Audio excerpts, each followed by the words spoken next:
Good morning, everybody. Megan Packer here checking in. Hope your Sunday's off to a great start. We're here to update you on some of the morning's top stories here in Metro Atlanta, and we'll check in with First Alert meteorologist Courtney Jacobazzi in just a moment. You will want to hear her forecast. She is tracking extreme heat, but we do want to get you caught up on what's making headlines this morning, including this: the search for a little boy who has been missing now for several days. The search for this toddler is entering its fourth day now. Josiah Mitchell has been missing since Wednesday night.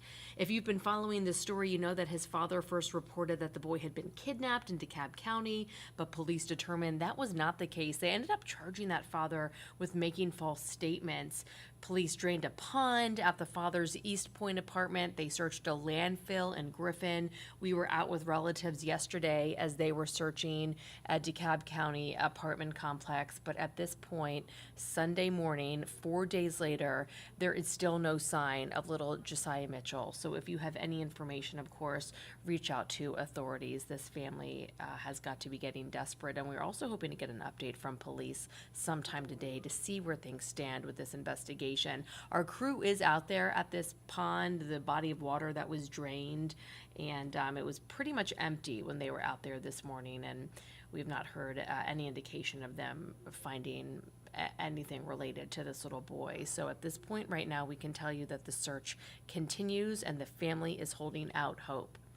It has been a busy weekend at some of the Metro Atlanta high school football games, and not the way you would want it to be. A bit violent in some areas. Extra police officers were out at last night's game at Terrace Stadium in Clayton County after an 18-year-old Henry County student was shot in the parking lot there Friday night during what the district called an attempted robbery.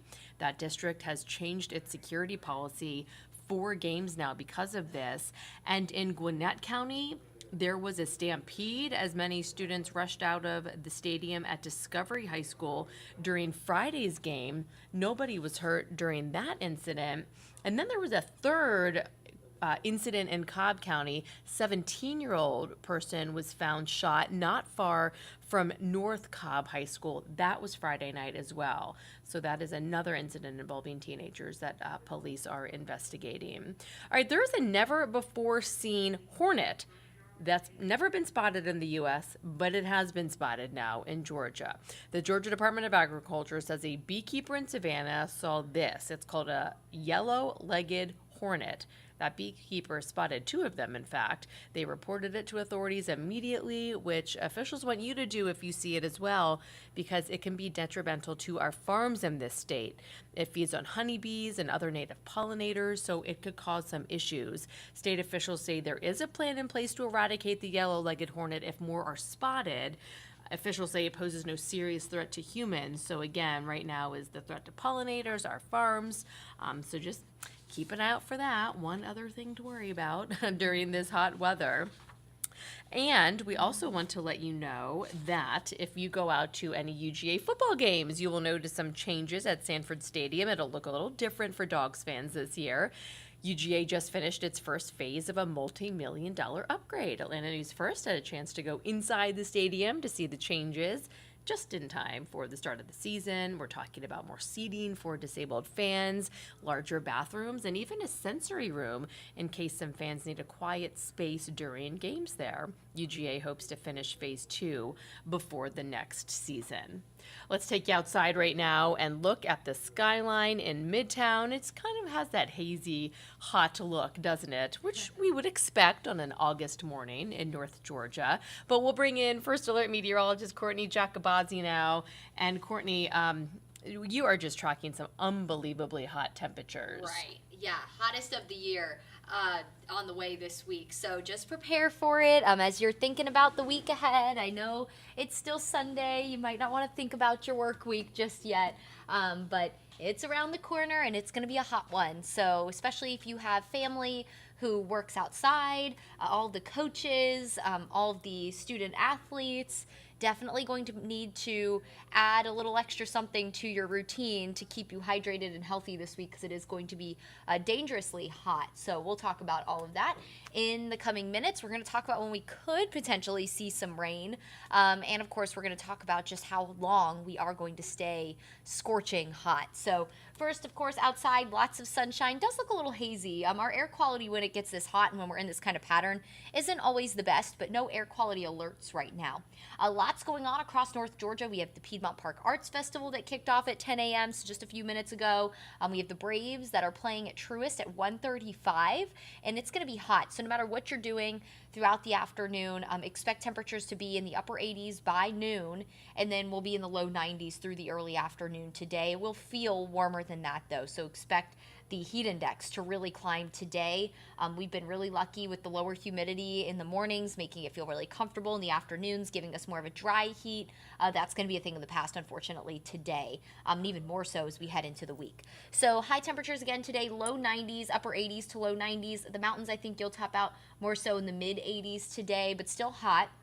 Now, as we head through the week, this very strong ridge of high pressure is going to build and push east. So that's going to encompass all of North Georgia. Notice the rain, some of the rain actually back out in California from Hurricane Hillary that's starting to move inland. But all of the rain that's up towards Las Vegas, Salt Lake City, notice how it's kind of wrapping around that high. That high pressure is creating pretty much a force field for much of the central portion of the United States. And as it builds over us, it's going to do the same. It's going to protect us from any kind of rain. The past few weeks, we've been kind of on that periphery of that high, and that's helped steer the rain into North Georgia and the storms, the severe weather. That's not going to be the case, but underneath an area of high pressure, air sinks. When air sinks, it warms. So warm is exactly what we're going to be in. In fact, we're not just going to be warm. We're going to be hot. So we do have first alerts this week, a string of them from Tuesday to Saturday. High impact because, of course, that is going to impact most of your week. Of course, there's really no escaping the heat if you work outside, if you do after-school sports. So just, again, prepare for it. The first alerts are just a heads up to get you ready for some nuisance and even some potentially dangerous weather. This heat is definitely not something to play around in. Temperatures will be sitting at or near 100 for most of the week. Record heat will be possible Wednesday through Friday. So we're on track to break records both for our overnight lows and our afternoon highs as we head towards the middle of the week. Here's a look at those temperatures. Mid-90s Monday. It will feel more like the upper 90s though. And then again, 99 to 100 all week long. It will feel hotter than that. We'll more than likely have multiple days with heat advisories as we go through the week. And that heat just really isn't going to break down. It doesn't look like until maybe Sunday. Now, looking long range, Sunday does look hot, but not as hot as we're going to experience this week. We're actually going to have a front start to push in.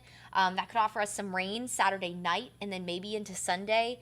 And that could help cool us down just a couple of degrees for Sunday and get us out of that 100-degree range, which would be nice after several days at that level. So something we'll be watching for you. Of course, too early to kind of determine that, but still we'll keep an eye on it.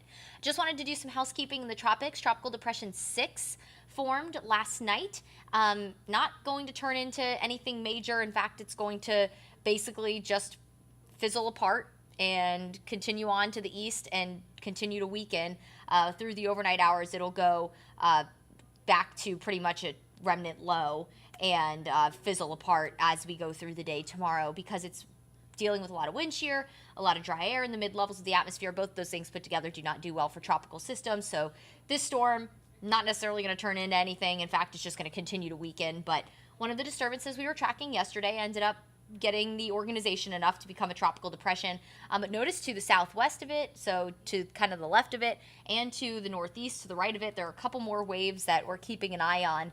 The tropics are definitely very active.